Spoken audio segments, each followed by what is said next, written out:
Bonjour et bienvenue dans cette vidéo intitulée Comment rédiger un mémoire de fin d'études en marketing.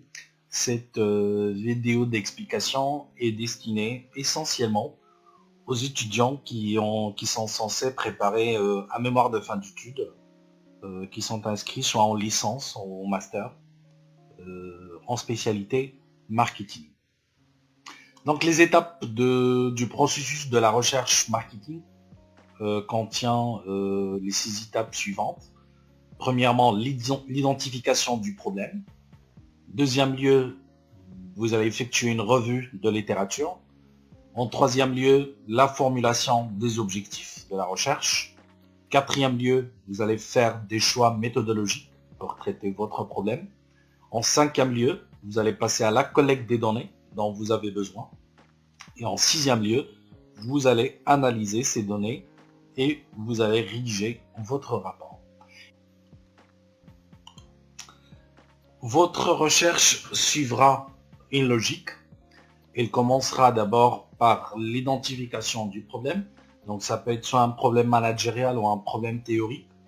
Si vous effectuez par exemple un stage de fin d'études au sein d'une entreprise, donc soit vous avez détecté un problème au sein de l'entreprise, c'est un problème managérial, soit c'est le responsable de votre stage qui vous suggère un problème que l'entreprise rencontre. On attend de vous à ce que vous puissiez traiter ce problème pour apporter une solution, des recommandations et des suggestions pour le résoudre. Soit ça peut être un problème théorique. Dans le cas où vous effectuez, par exemple, vous allez rédiger un mémoire de recherche, ça veut dire que vous avez, par exemple, effectué une revue de littérature sur un sujet. Vous avez fait plein de lectures concernant les travaux existants, la littérature existante liée à un thème de recherche. Et vous avez apporté un regard critique, une analyse critique sur cette revue de littérature existante. Vous avez constaté par exemple un vide théorique que vous souhaitez combler ou bien vous souhaitez enrichir la littérature dans ce sens. Et vous avez choisi donc un problème qui relève de la théorie. C'est la même chose pour un problème managérial. Donc vous allez transformer ce problème en question de recherche et par la suite vous allez passer à la mise en œuvre de la recherche, de l'étude avec le recueil d'informations et les méthodes d'analyse que vous allez mettre en œuvre pour analyser ces informations pour que vous puissiez les interpréter et arriver à des résultats que vous allez discuter par la suite. Pour le plan de rédaction que je vous suggère, c'est un plan qui est divisé en 2 parties. Chaque partie contient 2 chapitres. Donc, ça commence par une introduction générale. Ensuite, la première partie, vous allez choisir le titre selon votre thème, votre sujet de recherche. Le premier chapitre sera consacré au problème marketing. Donc, du problème marketing à la question de recherche marketing. Après, les points que vous allez traiter, vous mettez un grand 1, grand 2. Et par la suite, si vous avez d'autres points, donc vous mettez 1.1. Si vous avez d'autres sous-points à traiter, vous mettez 1.1.1, 1.1.2 par exemple, et ainsi de suite. Pour le deuxième chapitre de la première partie, il sera consacré à la revue de littérature. La deuxième partie contiendra aussi 2 chapitres. Le premier sera consacré au choix méthodologique. Et le deuxième chapitre sera consacré à la présentation des résultats pour aboutir à une conclusion générale. Par la suite, vous allez mettre la bibliographie. Il faut faire attention aux normes dans ce sens. Pareil pour les citations, les références que vous allez utiliser pour la rédaction de votre rapport. Et dans ce sens, il faut vraiment faire attention au plagiat. Si vous n'avez pas suivi des cours de méthodologie de recherche pour connaître les normes dans ce sens, je vous invite à effectuer des recherches sur Internet. Vous trouverez des cours dans ce sens. Ensuite, c'est la table des matières, la liste des tableaux, la liste des illustrations et des figures, et par la suite la liste des annexes. On va expliquer ces points un par un. Pour l'introduction générale, donc vous allez parler du contexte général de votre recherche.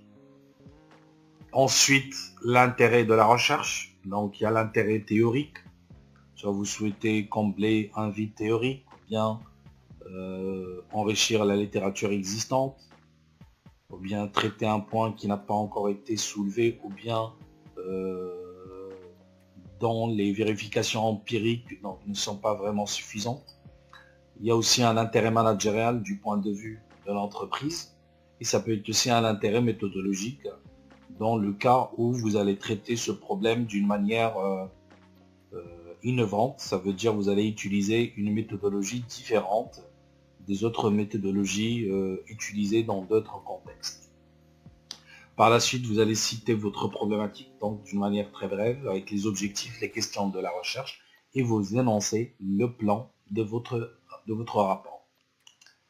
Pour la première partie, donc on a dit donc le titre, vous allez choisir selon votre thème de recherche. Le chapitre 1, donc c'est du problème marketing à la question de recherche marketing. C'est vraiment là où vous allez parler de votre problématique. Donc c'est partant d'un thème de recherche, donc il y a un problème de recherche que vous avez détecté, donc soit au niveau de la littérature, soit c'est un problème managérial au niveau de l'entreprise dans laquelle vous effectuez le stage. Ce problème donc sera aussi exprimé à travers d'autres questions de recherche et des hypothèses ou bien les objectifs de recherche. Une hypothèse, c'est ça vient peut-être de l'observation empirique ou bien de la littérature, des théories déjà existantes, ou bien des analyses empiriques déjà effectuées par d'autres auteurs où vous allez tester pour voir si vous allez les confirmer ou bien vous allez les infirmer. Pour le problème managérial, donc soit généralement c'est un problème qui a été suggéré par l'entreprise, ou bien c'est un problème que vous avez détecté vous-même. Pour cela, donc il faut faire des entretiens au niveau de l'entreprise. Donc ça va être des entretiens sur la base d'un guide d'entretien que vous allez élaborer. Vous effectuez un entretien avec le responsable marketing par exemple, le responsable de la direction commerciale, ou bien le directeur général et toutes les autres personnes qui sont en relation avec le problème managérial déjà détecté. Donc vous effectuez les entretiens, vous allez faire de la recherche documentaire. Donc vous allez demander à avoir accès à des informations au niveau de l'entreprise, comme l'historique, les objectifs stratégiques, etc. Vous allez effectuer peut-être des analyses internes et externes sur la base de la matrice SWOT pour détecter les points forts, les points faibles, les opportunités, les menaces, et pour aboutir à un diagnostic qui va vous déterminer le problème marketing. Tout ce travail, vous devez le faire, même avec des petites lectures aussi, en termes de revue de littérature. Combiner les deux, c'est l'idéal. Donc l'objectif, c'est de bien définir votre problématique. Par la suite, vous allez passer à la deuxième étape. Mais le point de départ le plus important, c'est d'avoir une problématique bien claire, bien définie, pour éviter de ne pas se tromper du problème. Parce que il y a peut-être le problème au niveau de l'entreprise, c'est que peut-être l'entreprise a un problème au niveau des ventes qui sont en déclin. Peut-être que vous allez vous tromper du problème initial, de base, le vrai problème. Donc c'est pour ça qu'il faut faire tout ce travail d'entretien, de lecture, de recherche documentaire, de diagnostic, d'analyse, pour que vous puissiez définir le problème exact que vous allez traiter. Il faut savoir que dans la recherche, donc généralement il y a deux grandes postures. Soit vous adoptez un raisonnement empirico-inductif ou bien le raisonnement hypothético-déductif. Pour l'abduction, l'induction, c'est généralement dans le cas de la construction progressive des connaissances qui sont en relation avec des savoirs déjà admis. Donc vous commencez par l'observation empirique, par le terrain, pour aller à des généralisations empiriques et pour aller vers la revue de littérature, vers la théorie. Par contre, le raisonnement hypothético-déductif, c'est dans le but de tester des connaissances développées préalablement. Donc vous commencez par la théorie, il faut formuler des hypothèses et vous partez au terrain pour tester vos hypothèses. Donc le problème, comme je vous ai dit, donc vous devez le clarifier dès le départ, il ne faut pas se tromper, il faut faire tout ce travail de diagnostic, d'analyse, d'entretien, de recherche documentaire et de littérature. Si vous allez effectuer des allers-retours en fait entre tout ça pour bien clarifier, car un problème bien posé, comme on le dit, est à moitié résolu. Là, vous avez des exemples de problématiques floues. Par exemple, comment dynamiser mes ventes. Mais la problématique précise, c'est de dire est-ce que le lancement, par exemple, d'un nouveau modèle de téléviseur à LED permettra-t-il d'augmenter mon chiffre d'affaires. Un autre exemple, on dit quelle campagne publicitaire mettre en œuvre, mais si on part vers la précision, on dira plutôt quel support publicitaire investir pour augmenter la notoriété de ma marque auprès de ma cible, par exemple, ou bien quel axe de communication peut-on choisir pour augmenter le score d'agrément de ma marque auprès de ma cible. Donc c'est très important d'avoir une problématique bien précise et bien claire dès le début. Donc pour cette problématique précise, on passera aux questions de recherche. Si on a la problématique précise qui portera par exemple sur le lancement d'un nouveau modèle de téléviseur LED, ce qui permettra-t-il d'augmenter mon chiffre d'affaires? Donc j'aurai besoin de comprendre les motivations et les freins des consommations à l'acceptation des TV LED, de décrire aussi les segments favorables à ce genre, à ce type de téléviseur et de prévoir les ventes du nouveau produit. Donc de la problématique, je vais aussi transformer cette problématique, je vais en déduire des questions de recherche qui vont constituer mon fil conducteur à travers la revue de littérature et aussi à travers le plan de ma recherche. Les questions de recherche, donc il y a plusieurs types. Donc soit ça peut être des questions de recherche exploratoires, descriptives. Ça implique des questions comme comment, pourquoi, pas le comment, c'est pourquoi, dans quelles conditions. L'objectif c'est on explore un domaine pour clarifier une situation jugée complexe. Sinon les questions de recherche interprétative, ça commence généralement par un comment, ou bien on a des questions d'analyse causale. Ça commence par quels sont les déterminants, quelles sont les conséquences, dans quelle mesure, je sais pas, l'emballage impacte-t-il l'intention d'achat d'un consommateur, etc. Bon, pour la première partie, vous avez le deuxième chapitre, qui est la revue de littérature, dont l'objectif, c'est quoi? C'est d'identifier.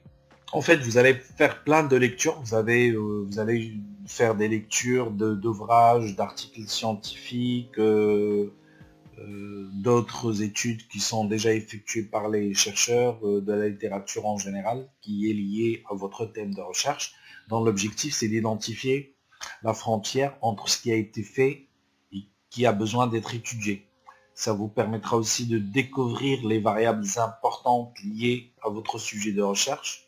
Ça vous permettra aussi de faire une synthèse et d'élaborer une perspective nouvelle par rapport à ce qui a été déjà traité. Ça vous permettra aussi d'identifier des relations entre des idées et des pratiques. Ça vous permettra de maîtriser les concepts liés à votre problème et d'acquérir un vocabulaire pour en parler comme un chercheur. Et vous allez aussi identifier les méthodes et les techniques de recherche qui ont été déjà utilisées pour traiter ce genre de problème. C'est vraiment très important de faire une revue de littérature.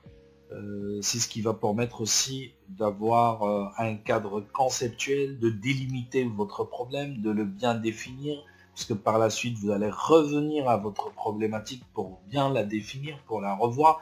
La littérature, la revue de littérature vous permettra aussi d'avoir un œil critique sur votre problématique de départ. Et vous allez l'affiner, vous allez mieux la comprendre, vous allez comprendre aussi les soubassements théoriques liés à ce problème et comment il a été traité. Peut-être vous allez avoir une vision nouvelle par rapport à son traitement, etc. Ça vous permettra aussi, comme je vous ai dit, d'effectuer, d'élaborer un modèle conceptuel. Vous allez détecter les variables. Donc si on traite par exemple l'effet du bouche à oreille sur l'intention d'achat. On se pose la question dans quelle mesure le bouche à oreille, par exemple électronique, impacte-t-il l'intention d'achat des consommateurs. Donc la valeur indépendante explicative, c'est le bouche à oreille électronique. Et la valeur dépendante, c'est l'intention d'achat. Et la flèche, le lien entre eux, c'est une hypothèse qui explique en fait la relation de cause à effet. Il y aura peut-être d'autres variables qu'on appelle des variables modératrices. Ça peut être peut-être l'âge, ça peut être le niveau culturel, social, je ne sais pas. C'est des variables. Du coup, vous allez détecter au niveau de la revue de littérature. Et ces variables, ça peut être une variable modératrice. Ça veut dire qu'elle modère l'effet entre les deux variables. C'est une variable à prendre en considération dans votre recherche. Je vous donne un exemple. C'est quand on a dit le bouche à oreille électronique sur l'intention d'achat. Donc voilà, on a les variables modératrices. Ça peut être le genre aussi, ça peut être l'âge. Un deuxième exemple, c'est celui du marketing des médias sociaux, des réseaux sociaux, comment il influence aussi l'intention d'achat du consommateur. Donc H1, c'est cette relation entre ces deux variables, la variable indépendante explicative et la variable dépendante. Et on peut avoir une variable médiatrice. Ça veut dire que l'impact du marketing des médias sociaux sur l'intention d'achat, elle passe aussi à travers l'engagement du consommateur. Ça, c'est des variables que vous allez détecter au niveau de la revue de littérature en effectuant des lectures sur des travaux déjà existants. Donc, il y a des théories aussi qui expliquent les liens et les résultats de d'autres études qui expliquent les liens entre chaque variable.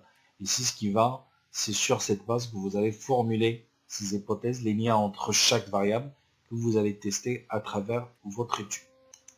La deuxième partie, le premier chapitre, c'est les choix méthodologiques.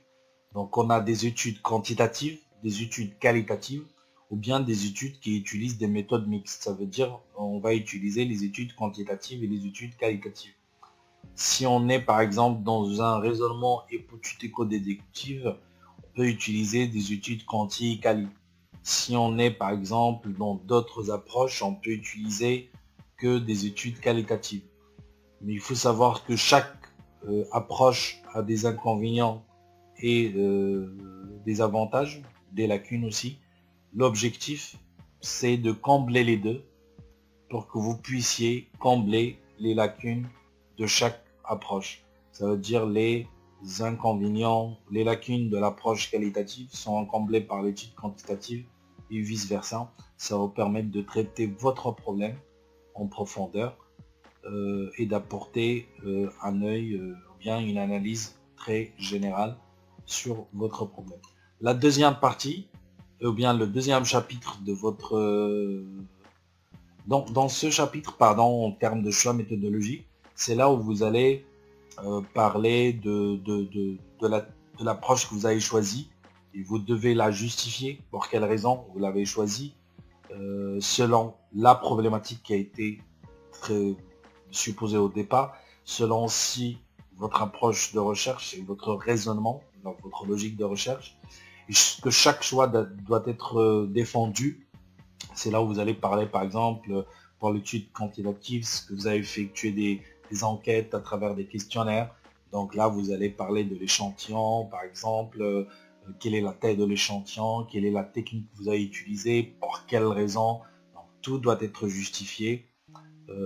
Et pour l'étude qualitative, c'est comme par exemple des entretiens, des études de cas, comme l'analyse ethnographique par exemple, dans le cas où vous travaillez sur un sujet qui est en relation avec les médias, les réseaux sociaux, etc.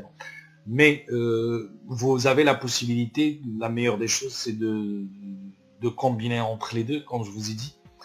Au début, par exemple, au niveau de la revue de littérature, quand vous effectuez la revue de littérature, donc vous allez faire une analyse critique, vous allez sortir avec une conclusion, avec toutes les variables qui sont disponibles, les liens entre chaque variable.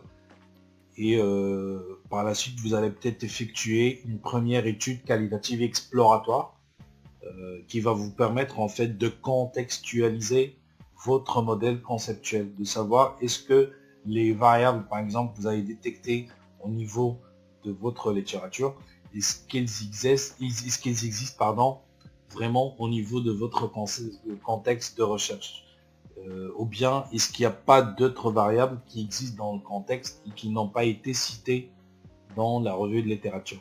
C'est ça l'objectif de cette étude qualitative exploratoire. Par la suite, vous passez à l'empirique et vous allez effectuer d'autres études qualitatives à travers des entretiens et des études quantitatives à travers, par exemple, une enquête sur la base d'un questionnaire. C'est au niveau de cette partie aussi que vous allez présenter les unités de mesure, pardon, pour chaque variable. Quand on parle par exemple de l'impact du marketing des médias sociaux sur l'intention d'achat du consommateur qui passe à travers l'engagement, c'est des variables en fait, vous avez détecté les liens, donc les liens c'est des hypothèses sur la base de la revue de littérature ou bien des observations sur le terrain, etc.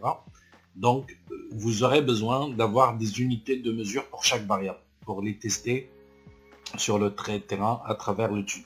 Donc c'est dans cette partie-là où vous allez parler de tous les instruments d'analyse que vous avez utilisés et les unités de mesure pour chaque variable. Et comme je vous ai dit, donc chaque choix est justifié selon l'approche que vous avez choisie. Et c'est lié aussi à la nature du questionnement que vous avez posé dès le départ. Est-ce que vous êtes dans l'interprétation? Est-ce que vous êtes dans des liens d'une relation de cause à effet? Est-ce que vous êtes dans l'exploration, etc. Le deuxième chapitre de la deuxième partie, c'est là où vous allez présenter les résultats de votre étude. Donc c'est l'analyse des résultats sur la base des logiciels que vous avez utilisés pour l'étude Quanti, pour l'étude Cali. Vous allez sortir avec une synthèse, avec des recommandations pour l'entreprise, par exemple, si vous travaillez sur la base d'un problème managérial. Et aussi, vous allez présenter les limites et les perspectives. Chaque travail de recherche contient des lacunes, des limites. Donc vous devez connaître vos limites, vous allez les exposer. Et aussi les perspectives de recherche sur la base de ces limites, par exemple. Où vous allez identifier les voies de recherche qu'on pourra emprunter par la suite pour améliorer votre recherche et aussi pour combler ces lacunes. Voilà donc la fin de cette présentation. Mon objectif de départ, c'était pas de vous donner un cours sur la méthodologie de recherche en marketing, mais beaucoup plus une simple proposition pour le plan de mémoire de votre rapport en deux parties. Une partie avec deux chapitres, du problème marketing à la question de recherche marketing.